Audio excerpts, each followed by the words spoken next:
그때는 제가 회피형이었어요. 왜 대화를 피하냐. 또 이렇게 싸움이 생기는 게 싫다. 관계가 끝나버리면 어떡하지. 앞으로 일단 연애는 없을 거고요.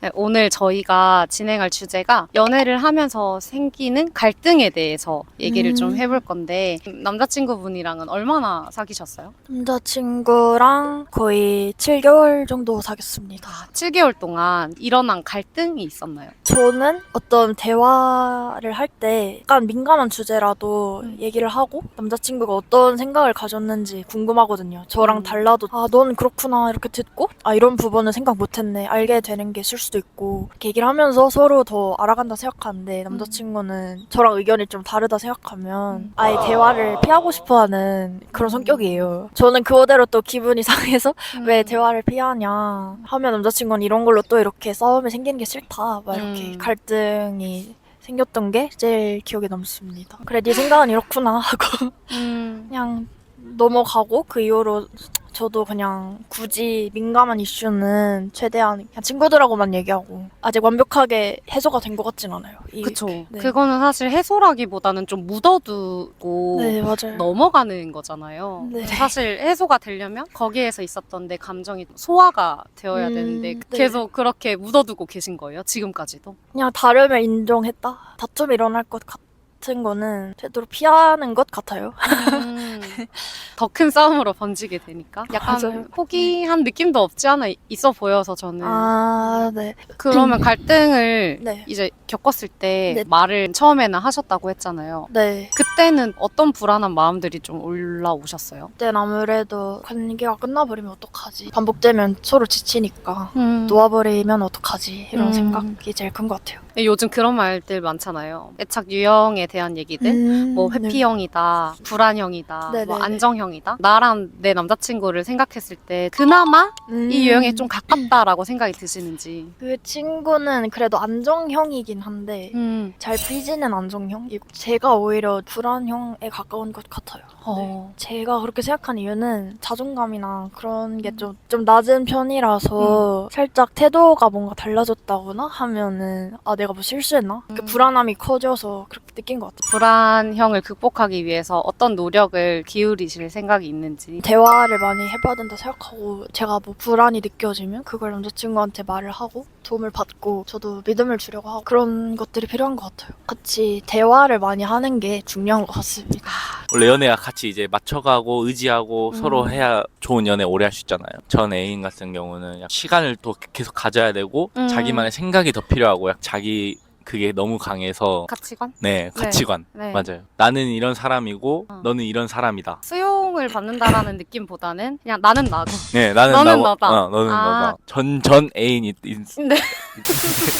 그때는 제가 회피형이었어요. 그때 사귀었던 여자친구가 네. 항상 절 잡고 막 바로 풀어야 된다 막 이렇게 얘기해주고 그런 친구였는데 다음 연애를 할 때는 이제 좀 제가 더 회피 쪽보다는 다가가고 이제 안정형 쪽으로. 그렇게 푸는 방식이 어떻게 보면 건강한 방식이다라고 생각을 맞아요. 하셨나 봐요. 네 맞아요. 안정형으로 넘어가는 그 동안에 이게 바뀌려면 나에 대해서 다 알아야 바뀔 수 있잖아요. 맞아요. 그런 알아가는 노력들이나 혹은 다른 노력들은 어떤 것들 하셨어요? 다툼, 싸움 이런 게 발생했을 때는 생각을 한 3-4번 정도 더 해요. 사람이 이제 화가 났으면 처음에는 강압적으로 그럴 수 있잖아요. 그쵸, 감정이 올라오니까. 네, 감정이 복받치니까 일단 3번 생각해요. 그리고 이제 좋게 이제 다가가는 쪽으로. 피형이었을 때는 피하고 싶어서 피하는 건 사실 아니잖아요. 그렇죠. 뭔가가 두렵고 불안하니까 피하는 건데 변화하면서 내 뭔가 자존감에도 영향을 좀 줬을까요? 자존감 오히려 약간 떨어진 것 같아요.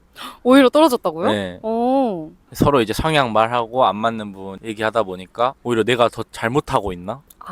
라는 생각에 이제 자존감도 떨어지고 그랬던 것 같아요. 말을 꺼내는 거는 저는 건강하다고 생각을 하는데 그런 생각이 드는 이유는 상대방의 반응이 내가 얘기를 하는 거에 대해서 나를 수용해주지는 않는구나라는 느낌을 받아서 맞아요. 이지 않을까. 맞아요. 네. 그럴 땐 좀 속상하겠어요. 그쵸? 그쵸. 그러니까 앞으로 연애하면서는 좀 어떻게 갈등을 해소하고 싶은 욕심이 있어요? 앞으로 일단 연애는 없을 거고요. 연애는 일단 접고 학교 생활 열심히 하고 정리가 좀 되고 그럴 때 연애 또 하지 않을까. 다른 사람들이랑 갈등이 생겼을 때 1차적으로 제가 하고 싶은 말을 정리를 해서 전달을 하고 그 사람들의 이야기도 다시 들어서 맞춰 나간다 해야 되나? 그런 식으로 해결을 하거든요. 만약에 이게 나만 그러고 싶어요. 그 상대방은 말하고 싶지 않다 하면서 계속 숨는다면 좀 어떨까요? 일단 계속 물어볼 것 같긴 한데 어떤 점에 대해서 그렇게 하는지. 근데 그 사람이 계속해서 답을 안 하면 조금 힘들지 않을까 생각이 들어요. 그러면 이 갈등을 해결하고 싶어 하는 것 자체가 아니니까 왜 갈등을 안 해결하고 싶은지 계속 물어보고 그러지 않을까요? 그 사람이 회피하는 이유에 대해서 네. 한번 물어볼 것 같다. 그런 것들을 물어보는 것도 쉽지는 않은 일이라고 저는 생각을 해요. 두려울 수 있잖아요. 한편으로는 내가 뭔가 힘든 걸 얘기를 했을 때 그 사람이 내 의견을 들어주는구나 라는 경험을 많이 겪어보신 걸까요? 네, 이야기를 안 하는 것보다 불편하거나 고칠 점이 있으면 직접적으로 이야기를 하는 게 더 좋은 방향으로 나가는 걸 많이 겪었어요. 앞으로 이제 연애를 한다. 그 사람의 해결 방식은 어땠으면 좋겠어요? 꿍하게 있지 말고 음. 말을 하면 좋겠어요. 불만이 있으면 바로바로 얘기를 해서 해결을 하든지 더 큰 싸움이 만약에 일어난다 라고 해도 해도 그 싸움을 거쳐가면 더 좋은 단단한 관계가 될 수 있다고 생각합니다. 오늘 인터뷰하면서 회피라는 단어가 많이 나와 회피형인 사람들에 대한 얘기를 좀 많이 했는데 지윤님도 약간 회피형인 남자친구분을 만나본 적 있는지 아니면 지윤님이 피하신 경험이 있는지 회피형인 남자친구를 만난 적도 있었고 내가 회피형이었던 기간도 굉장히 길었었던 것 같아. 애인과 어떤 문제가 있었을 때 어떻게 반응하셨어요? 그때는 넘어갈 수 있는 것들은 최대한 넘어가자. 넘어가면은 감정이 상할 일이 없잖아. 내가 참고 넘어가야지. 이 관계 방식이 그 사람과 만나서 있었던 게 아니라 대인관계에서도 그렇고 직장에서도 그렇고 똑같이 나타났다고 생각을 하는 거죠. 그때 왜 지윤님이 그랬었는지 또는 다른 사람들도 왜 그렇게 행동하는지 내가 1차적으로 생각을 하는 거는 크게 바라봤을 때 사회적인 문제도 있다고 생각을 해요. 어떤 문제가 발생을 했어. 그럼 이거에 대해서 내가 힘들었다 이런 감정을 드러냈을 때보다 괜찮아 하고 넘어가고 넘기고 그렇게 했을 때 쟤는 어른스럽다. 쟤는 되게 혼자서 잘 이겨낸다. 긍정적인 반응들이 있잖아 사회에서. 내가 어떤 문제가 생겼을 때 감정을 숨기고 내 생각을 말하지 않았을 때 일이 커지지 않고 모두가 행복하구나. 이런 것들이 형성이 되면서 계속 이어져 온다고 생각을 하고 감정에 대한 얘기를 하면 그때 수용받은 경험이 거의 없으니까 결국에는 불안이나 두려움이 있지. 내가 이걸 얘기해도 이 사람이 내 옆에 있어줄 수 있을까? 내가 이걸 얘기해도 우리의 관계가 지속이 될 수 있을까? 라는 생각들을 많이 하게 됐었던 것 같아. 그러면 지금은 어떤가요? 지금은 얘기해.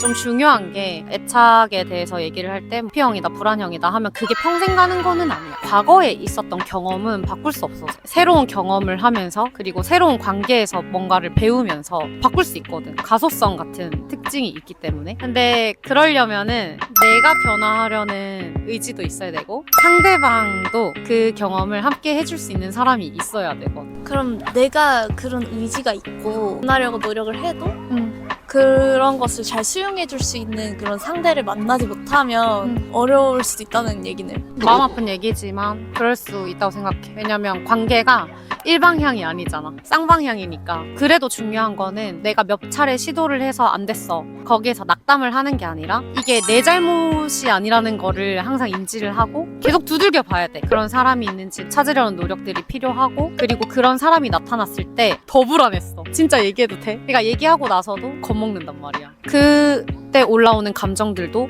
내가 이해를 해주고 알아줄 수 있어야 돼. 스스로도. 쉽진 않아. 행복한 과정은 아니야. 상대방이 나를 수용해 주는 것도 중요하지만 내가 나를 수용할 수 있는지 그게 있을 때 상대방이 조금 수용을 못 해주더라도 또 다른 상대를 찾을 수 있는 어떤 힘들이 될 수 있다? 맞아. 그 사람이 나를 수용해도 그 모습이 내 마음에 들지 않으면 그 다음을 하기가 어렵거든. 근데 이게 안 된다라고 해서 또 자책할 필요는 없어. 그동안 쌓아온 경험들이 있고 그 경험이 다 내가 살아온 세상인데 그걸 어떻게 한 번에 막 매직처럼 바꿀 수 있겠어. 마지막 질문으로 지금 내가 회피형이라서 조금 더 나아져야겠다라고 생각하는 사람들에게 해주고 싶은 말이 있다면? 내 존재만으로 충분히 사랑받을 수 있는 사람이다 라는 걸 스스로에게 말해줄 수 있었으면 좋겠어. 난 그게 1번이라고 생각해. 보통 회피형인 사람들은 이래야만 저 사람이 나를 떠나지 않을 거고 이래야만 이 사람이 나를 사랑할 거야 라고 생각하는 그게 있는데, 만약에 그 사람이 정말 좋게 얘기를 하더라도 스스로가 그렇게 생각하지 않으면 그 굴레에서 사실 벗어나기가 힘들거든. 이미 존재만으로 되게 우리는 충분하고 사랑받을 수 있는 사람이다 라는 거를 알았으면 좋겠어. 그 말이 제일 해주고 싶네요. 좋습니다. 여기까지. 네, 끝!